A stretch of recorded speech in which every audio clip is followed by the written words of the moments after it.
YCP party నేతల మీద ఎలా అక్రమ కేసులు పెట్టాలన్న అజెండాతోనే కూటమి ప్రభుత్వం పనిచేస్తుందన్నారు మాజీ మంత్రి అంబటి రాంబాబు. తమ పార్టీ మీద బురద చల్లేందుకు పత్రికా కథనాల ద్వారా ఏదో జరుగుతుందనే భావన ప్రజలు కలిగిస్తున్నారని ఆరోపించారు.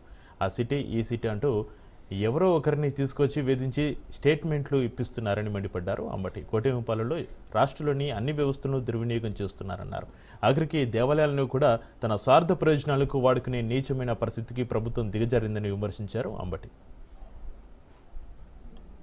2024లో అంటే 12వ తారీఖున జూన్ని చంద్రబాబు నాయుడు గారు ప్రమాణ స్వీకారం చేస్తే వచ్చినటువంటి ట్యాంకర్లని శ్యామలరావు గారు టెస్ట్ చేశారు.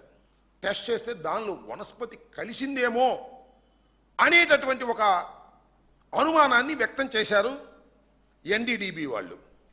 రాజకీయ కక్ష కోసం ఇంత దారుణంగా వ్యవహరిస్తున్నటువంటి వ్యక్తి నారా చంద్రబాబు నాయుడు గారికి దేవుడన్నా దైవం అన్నా కూడా లెక్కలేదు. పవర్ రాజకీయం, జగన్మోహన్ రెడ్డి గారి మీద బురద జల్లటం, వైఎస్ఆర్ కాంగ్రెస్ పార్టీ వాళ్ళ మీద బురద జల్లటం, దేవుడిని అడ్డం పెట్టుకొని అన్యాయంగా అక్రమంగా సెంటిమెంట్తో వైఎస్ఆర్ కాంగ్రెస్ పార్టీ మీద దుష్ప్రచారం చేయటమే ప్రధాన ధ్యేయంగా ఇలాంటి